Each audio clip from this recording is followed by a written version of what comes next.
যে ভদ্রলোক আওয়ামী লীগের আমলে গুম হলেন, গুম হওয়ার পরে কিভাবে গুম হলেন, কি হলেন, আজ পর্যন্ত মুখটাই খুলতে পারলেন না নাকি? আমি আর তার কোনো কথার কোনো আমলই নিতে চাই না। আবার বৌরে উপদেষ্টা বানায় রেখে কোনো আবার কথাই বলতে চাই এনসিপি না। ছাত্রদের ট্রেনিং দেয়। সুতরাং ওনার সে সাহসটাই তো ছিল না, আওয়ামী জামানায় তো ছিল না, এবং আওয়ামীর জামানা শেষ হওয়ার পরে তারপরও কোথায় ছিলেন, কেমন ছিলেন, সেগুলো আজ পর্যন্ত বলেন। এগুলো জাতি এইগুলো শুনতে চায়। উনি জামাত কি প্রাসঙ্গিক থাকবে, আওয়ামী লীগ কি প্রাসঙ্গিক, তো এগুলো কোনো মানে আলোচনার বিষয় না। সুতরাং ওনাকে নিয়ে, ওনাকে আমি একজন ইন্ডিভিজুয়াল হিসেবে চিন্তা করি, এর বাইরে কিছু না।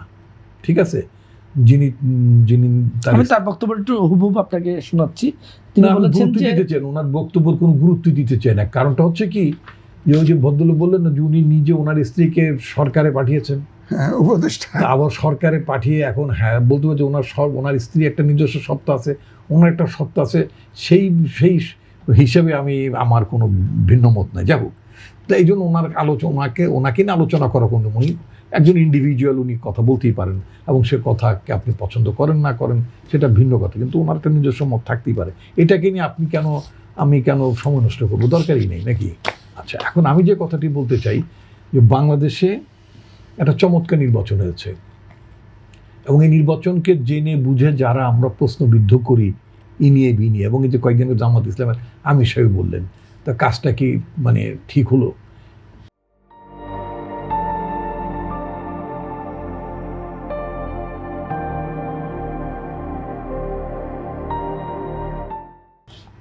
গোটা 17-15 বছর বলছেন যে আওয়ামী লীগের আমলে দিনের বেলায় ভোট হতো না, রাতের বেলায় ভোট হতো, ইত্যাদি ইত্যাদি। আওয়ামী লীগের বিরুদ্ধে একটা বড় অভিযোগ ছিল একটা ফেয়ার ইলেকশন কন্ডাক্ট না করতে পারা নাকি, বা করতে না চাওয়া, না পারা না চাওয়া। এখন একটা নির্বাচিত সরকার আসলে এত বড় একটা আন্দোলন, এত রক্তক্ষয়, একটা ইতিহাস সৃষ্টি হলো।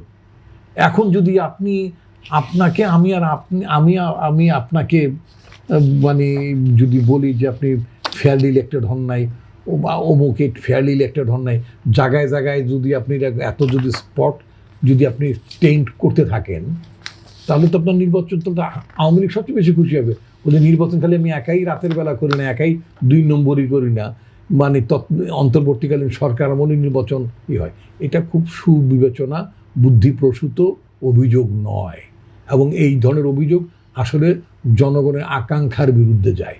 আমি মনে করব যে আমরা অজ্ঞাত প্রসূত চিন্তাভাবনায় এই ধরনের কথাবার্তা যেন না বলি, না বলাটা, কারণ এটা জনগণের রাইটস, জনগণের সংগ্রামকে খাটো করে। এত রক্তক্ষয়ের পরও যদি জনগণ একটা ভালো নির্বাচন না দেখে থাকে, তাহলে তো মানুষ কি বলবে, তাহলে ওটাই ভালো ছিল নাকি? তো সেই কথা ওইটা মুখে তুলে দেওয়ার জন্য কথাগুলো বলবো নাকি? আমি তো মনে করি ভালো নির্বাচন হয়েছে, জনগণের ভোটেই জনগণের নির্বাচিত প্রতিনিধিরা নির্বাচিত হয়েছেন। সেটা জামাত ইসলামের যারা হোক, তারাও জনগণের ভোটে নির্বাচিত হয়েছেন, আর এনসিপির যারা নির্বাচিত তারাও জনগণের ভোটে নির্বাচিত হয়েছেন। নির্বাচন নিয়ে কোনো কোশ্চেন নাই। নির্বাচন নিঃসন্দেহে আন্তর্জাতিক মহল থেকে শুরু করে সবাই আমরা মনে করি নির্বাচন ফ্রি অ্যান্ড ফেয়ার হয়েছে, আনডাউটেডলি।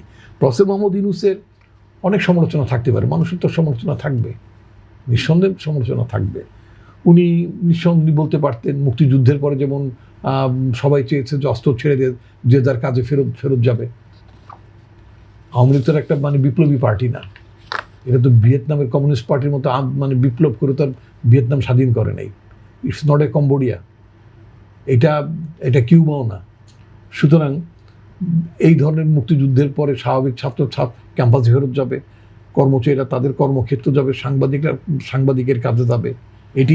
এটি তো হওয়ার কথা, কিন্তু সেটা তো হয়নি। বড় ভুল যেটা হচ্ছে যে ওই পোলাপানগুলোকে আপনার সচিবালয়ে মানে আপনার মানে পাহারাদারের ভূমিকায় রাখা, কাউকে আপনার উপদেষ্টা নিয়োগ করায়। আমি মনে করি ওরা তো নিজেদের পায়ে নিজেরা কুড়াল মারছে। বিপ্লবের একটা শক্তি, অভ্যুত্থানের শক্তি সমাজে থাকা উচিত। যদি এটা না থাকে তাহলে সমাজটা তো ইমব্যালেন্স হয়ে যাবে। আমি তো এনসিপির সৃষ্টি, এনসিপির উত্থান, এনসিপির এটাকে আমি স্বাগতম জানাই।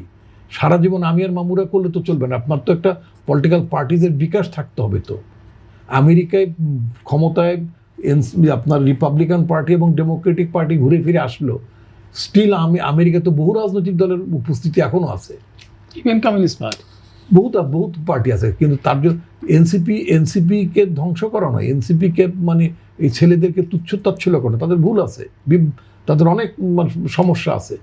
বাট সিনিয়র হিসাবে আমি যেটা বলতে চাই, যেন আমি ঠিক নরেন্দ্র মোদীর ভাষাতেই বলতে চাই, নরেন্দ্র মোদীর মাকে গালাগালি, আমি তো প্রথম মনে করি কিন্তু আমাদের পোলাপানের বোধ হয় এই 24 গালাগালির অভ্যাস হয়ে গেছে।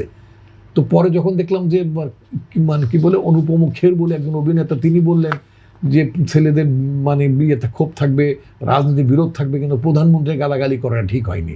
এরপর দেখলাম প্রধানমন্ত্রীর স্টেটমেন্ট, ইন্ডিয়ান প্রধানমন্ত্রীর স্টেটমেন্ট দেখলাম, উনি বলেন যে ওয়েল যে তারা বকেছে, তারা আমার মাকেও বকেছে, এটা আমি মানে কষ্ট পেয়েছি বটে, বাট আমি ক্ষমা করে দিয়েছি। তারপরে তারা বলতে, উনি যেটা বলেছেন যে ছেলেরা ভুল করবে, এটা ভুল করার বয়স, তাদের এখন তাদেরকে সংশোধন হওয়ার জন্য পরিবেশ তৈরি করে দিতে হবে। আপনি যদি অ্যানিহিলেশন, ও ভুল করলো কোনো, গালি দিল কোনো, ওর দাঁত ভেঙে ফেলবো, ওরে ফলনা করবো, দপনা করবো, এটা যদি করতেই থাকে, তাহলে তো আপনি এই সমাজটাকে আপনি কোন জায়গায় নিয়ে, এটা এই ছেলেগুলোর তো একটা কন্ট্রিবিউশন আছে তো ভাই, আই মাস্ট সে, এটা তো আমাদের সন্তান তুল্য। আমার ছেলে মেয়ে ভুল করতে পারে, তার জন্য আমি কী করি, তাকে বাড়িতে বের করে দিই নাকি? অনেক সময় আসেন একটা ছেলে বাবা মায়ের অমতে একটা বিয়ে করে নিয়ে আসে, দেখা গেলো যে একটা মানে তথাকথিত দেখা গেলো সম্প্রদায়চ্যুত হয়ে বিয়েও করে, আছে না? যদি আমাদের বাংলাদেশ মানে মুসলমানদের মধ্যে ছোট বড় জাতপাত নাই, কিন্তু আছে তো, অন্য অন্য দেশে তো আছে। তো করার পরে কি বাপ মাকে ছেলেবেলে ফায়ার করে ফেলে দেয় না, রাগ করে ক্ষুব্ধ হয়, দুঃখিত হয়, ইত্যাদি ইত্যাদি। আমি যেটা বলতে চাই যে একটা রাষ্ট্রে অনেকগুলো পলিটিক্যাল পার্টিস থাকবে, অনেকগুলো মত থাকবে, ভিন্ন মত থাকবে, এবং যারা সঠিকভাবে নিজেদেরকে বিকাশ করতে পারবে না, তারা নিজেদের রাজনৈতিক জায়গাটাও হারিয়ে ফেলবে, ঠিক তো? আসবে